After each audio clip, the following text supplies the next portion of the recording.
Hello friends, बुकीपीडिया पर आप सभी का स्वागत है। आज हम बात करने वाले हैं the art of self discipline by Kimberly Olsen book के बारे में।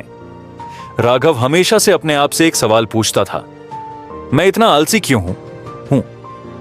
यह सवाल उसके मन में तब आता जब वह अपने ड्रीम प्रोजेक्ट्स को अधूरा छोड़ देता या जब सुबह जल्दी उठने का अलार्म बजता और वह स्नूज बटन दबाकर फिर सो जाता। उसने कितनी बार सोचा कि वह अपनी जिंदगी में कुछ बड़ा करेगा, लेकिन हर बार प्रोक्रेस्टिनेशन ने उसे रोक लिया। एक दिन राघव अपने पसंदीदा बुक स्टोर में यूं ही घूम रहा था। उसके मन में कोई खास किताब खरीदने का प्लान नहीं था, बस कुछ इंस्पिरेशन की तलाश थी। वहीं एक शेल्फ पर उसकी नजर एक किताब पर पड़ी। किताब का नाम था the art of self discipline beat procrastination, break bad habits and achieve your goals. नाम पढ़ते ही उसे लगा, यह तो मेरे लिए ही लिखी गई है। बिना ज्यादा सोचे उसने किताब खरीद ली और घर लौट आया। उस रात उसने तय किया कि सोने से पहले वो इस किताब का पहला चैप्टर जरूर पढ़ेगा। उसने अपने फोन को साइलेंट पर रखा, कमरे की लाइट्स डिम की और पढ़ना शुरू किया। पहला लेसन था अंडरस्टैंडिंग सेल्फ डिसिप्लिन। इस फंडामेंटल शुरुआत में ही लिखा था कि स्वनियंत्रण केवल इच्छा शक्ति के बारे में नहीं है, इसमें लंबे समय के लक्ष्यों के अनुसार आदतें विकसित करना शामिल है। राघव कुछ देर रुककर सोचने लगा, हाँ यार, शायद मैंने कभी अपने लॉन्ग टर्म गोल्स पर फोकस किया ही नहीं, बस हर बार छोटे छोटे डिस्ट्रक्शन में फंस कर रह गया। उसने पढ़ना जारी रखा। किताब में लिखा था कि सेल्फ डिसिप्लिन सिर्फ हैबिट्स का खेल है। जो चीजें तुम्हारे बड़े सपनों से मेल नहीं खाती, उन्हें रोकने का साहस तुम्हारे अंदर होना चाहिए। किताब पढ़ते पढ़ते उसे अपनी जिंदगी की कुछ पुरानी यादें ताजा हो गई।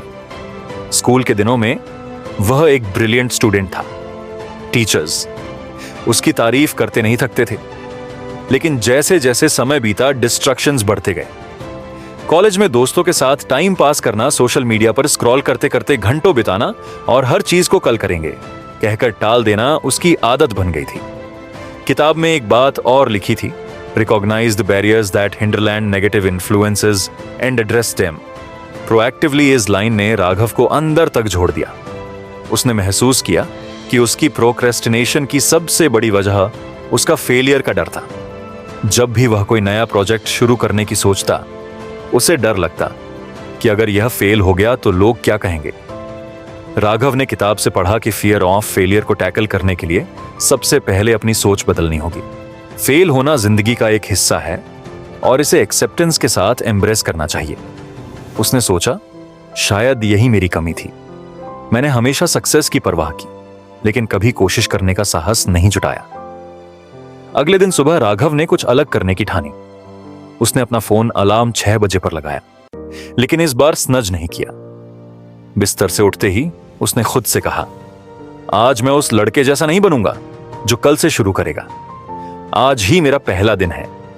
उसने अपने दिन की शुरुआत एक छोटे से वर्कआउट और मेडी से की। सुबह के इस बदलाव ने उसे अंदर से पॉजिटिविटी का एहसास कराया। उसने सोचा, यह तो सच में काम कर रहा है। उसने किताब के उस लेसन से एक और चीज सीखी थी, हैबिट्स धीरे धीरे डेवलप होती हैं। उसने फैसला किया कि हर दिन वह एक नई छोटी हैबिट पर काम करेगा। शाम को ऑफिस से लौटने के बाद उसने अपने ड्रीम प्रोजेक्ट पर काम करने का प्लान बनाया। उसका ड्रीम था कि वह एक राइटर बने, लेकिन हर बार प्रोक्रेस्टिनेशन और डर उसे रोक देते थे। उसने किताब के पहले लेसन को याद किया और अपने डर का सामना करने की ठानी। उसने सबसे पहले अपने राइटिंग स्पेस को ऑर्गेनाइज किया, अननेसेसरी डिस्ट्रैक्शंस को दूर किया और 30 मिनट के लिए लिखना शुरू किया। पहले दिन उसने सिर्फ 2 पैराग्राफ लिखे, लेकिन उसने खुद को कहा, it's not about quantity, it's about consistency. उसने खुद को प्रॉमिस किया कि हर दिन वह 30 मिनट लिखने की आदत बनाएगा। उसकी जिंदगी में धीरे धीरे छोटे छोटे बदलाव आने लगे। वह सुबह जल्दी उठने लगा, हर दिन कुछ नया सीखने की कोशिश करता और अपने गोल्स के लिए छोटे छोटे स्टेप्स लेता। किताब में उसने पढ़ा था कि डिसिप्लिन की सबसे बड़ी कुंजी कंसिस्टेंसी है। उसने इसे अपने जीवन का मंत्र बना लिया। हालांकि यह सब आसान नहीं था। कुछ दिन ऐसे भी आते जब राघव का मन नहीं करता कि वह अपने गोल्स पर काम करे, लेकिन वह किताब की एक और लाइन याद करता, self discipline is not about perfection, it's about progress. यही सोचकर वह हर दिन खुद को कुछ और बेहतर बनाने की कोशिश करता।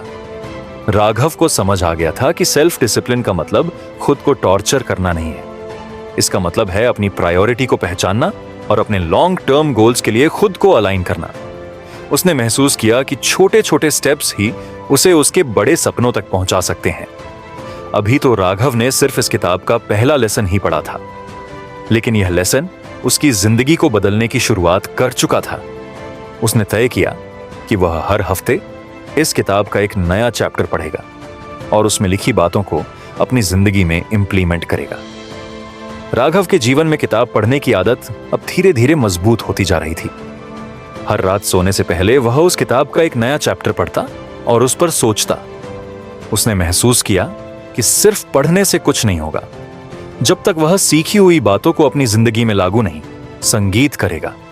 अगर आपको हमारी फ्री समरी अच्छी लगती है तो आप हमारे चैनल को सब्सक्राइब कर सकते हैं, हमारी मेंबरशिप खरीद सकते हैं या हमें यूपीआई के थ्रू सपोर्ट कर सकते हैं। अब समरी पर वापस चलते हैं। पहले चैप्टर से मिली सीख के बाद उसका रूटीन काफी बदल चुका था।